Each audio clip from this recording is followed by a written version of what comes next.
Hi, my name is Gibson. I'm the creator of the Personal Development School. This is your daily breakthrough video, and in this video, we're going to talk about 8 major tips for fearful avoidance in friendships.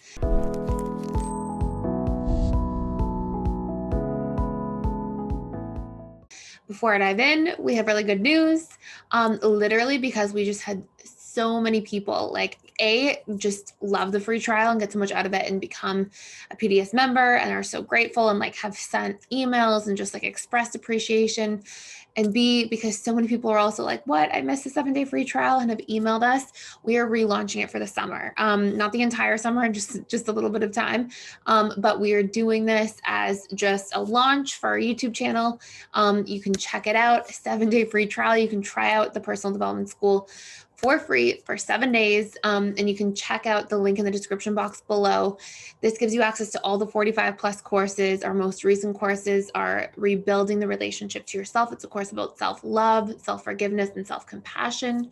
How to repair any relationship, overcoming perfectionism trauma. We have courses in there on boundaries, reprogramming your attachment style, how different attachment styles show up in each of the 6 stages of a relationship. There is a ton of content in there. And honestly, it's just way more in depth and way better than the YouTube content because I organize it ahead of time and structure it and write it and spend hours on it and then create workbooks and step-by-step reprogramming tools. And it's really results oriented. So check it out. Don't miss the opportunity.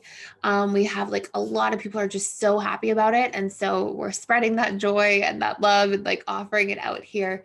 And it was something I really pushed along with my team and got everybody to buy in for. So very excited. Check it out. And let's talk about the topic for today. So first and foremost, tip number 1, as a fearful avoidant in friendships, you really want to manage people's expectations ahead of time. Fearful avoidants often run into this really interesting dilemma because they're very present and very caring for people.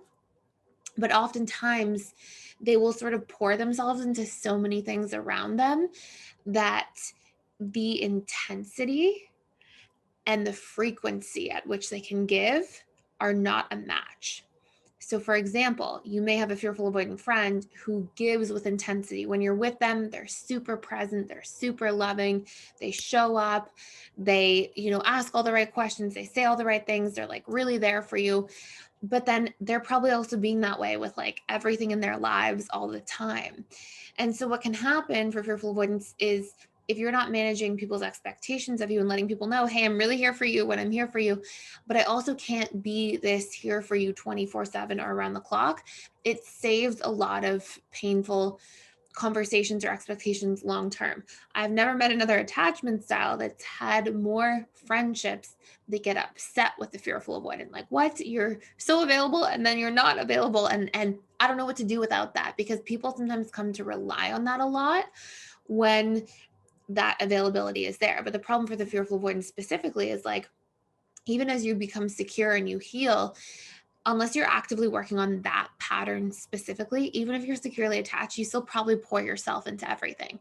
And hopefully you've also elevated and learned to pour yourself into the relationship to yourself as much to everything else around you to avoid serious burnout or feeling frustrated or resentful. But you probably still have that sort of habit there to pour yourself into things, which means you can't pour yourself completely into so many things at once without having a little bit less frequency of availability to do just that. So there really is this important point to kick it off here for fearful avoidance, which is number 1, manage people's expectations in terms of frequency, time amount that you have, level of commitment you're available for in friendships. And also let somebody know that just because you're really available when you are available, it doesn't mean you will always be available to the degree that people will come to expect, with the intensity that you bring into relationships of care, of love, of all those different things. Number 3, avoid friendship burnout. Sometimes fearful avoidants get into this really interesting dynamic too, where they will pour themselves into things. And then because they fear vulnerability, fearful avoidants sometimes will not really open themselves back in a way where they can receive somebody kind of pouring into them. And then they can get into a lot of one-sided friendships in their lives. And this can create friendship burnout. And this can look like you get really tired and really exhausted and just shut down. Or this can look like you actually start actively pushing people away because you feel like things are too one-sided. And it's important to recognize if you're falling into that trap and know that this brings us to number 4. It's time for you to communicate your needs. So you can avoid leaving friendships because you didn't express your boundaries ahead of time or manage expectations when you saw this happening. Um, and if you don't, so recognize like symptom number 3 means solution becomes number 4, right? It's like if you see friendship burnout happening, then what you want to do is come into this dynamic and be like, hey, this is where I'm at. This is what's going on.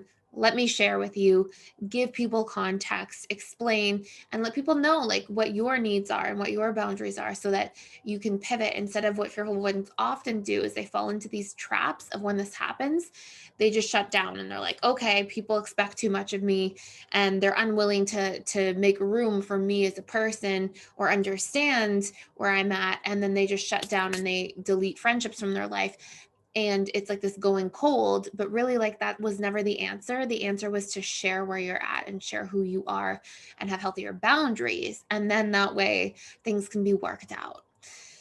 Number 5, when someone gets upset with you, if they do, because again this is a very common theme for a lot of FAs, just have that open dialogue, be vulnerable, say like, hey, this is what I'm experiencing, I hope you can understand, insert yourself, allow yourself to take up space and like have boundaries or have needs or share where you're at as a person. Vulnerability will be key and is an important ingredient for lasting friendships overall. Number 6, share the friendship needs that are important to you.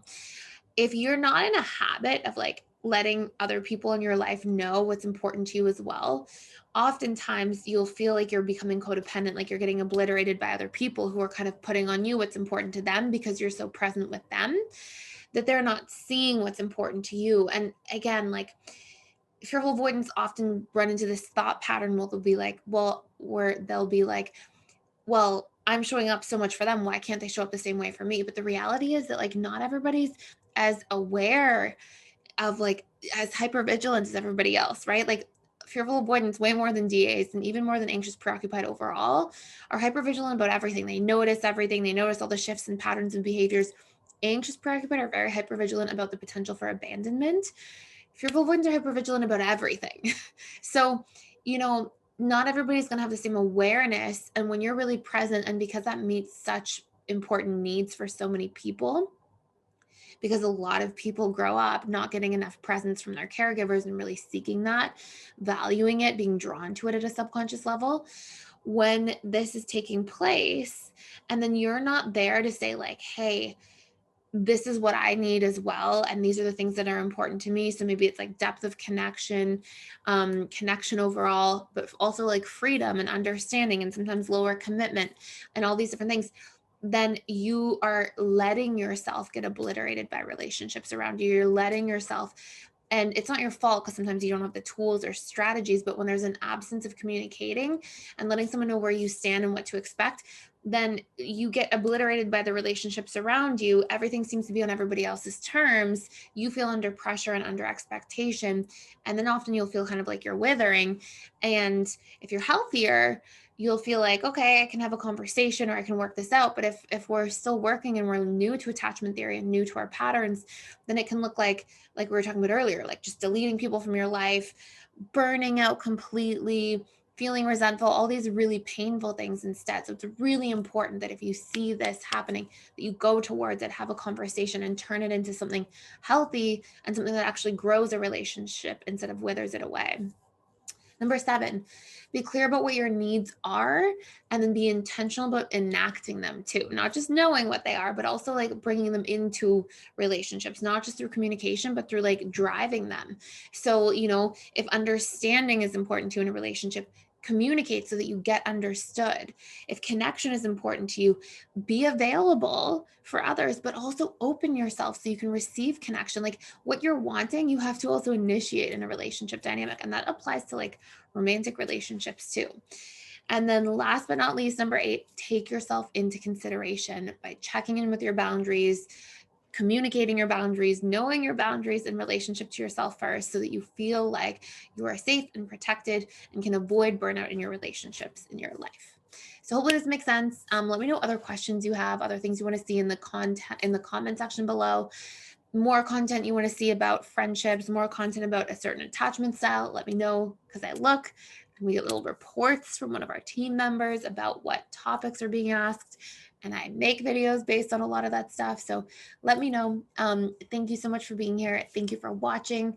Thank you for being a wonderful member of this channel. I do go back and I look at the comments, probably not super often, but like once a week, once every 2 weeks, I go through and I'll like really look and read through a bunch of comments, and like I see so much love from you guys and so much like appreciation and kindness and just support, and it's like so heartwarming, so appreciated. Like it's like I'll read and be like, wow, this is so nice. And it really makes me excited to share and to do the work that I love and create this content. So thank you guys. And I hope you all have an amazing day, and I will see you in tomorrow's video.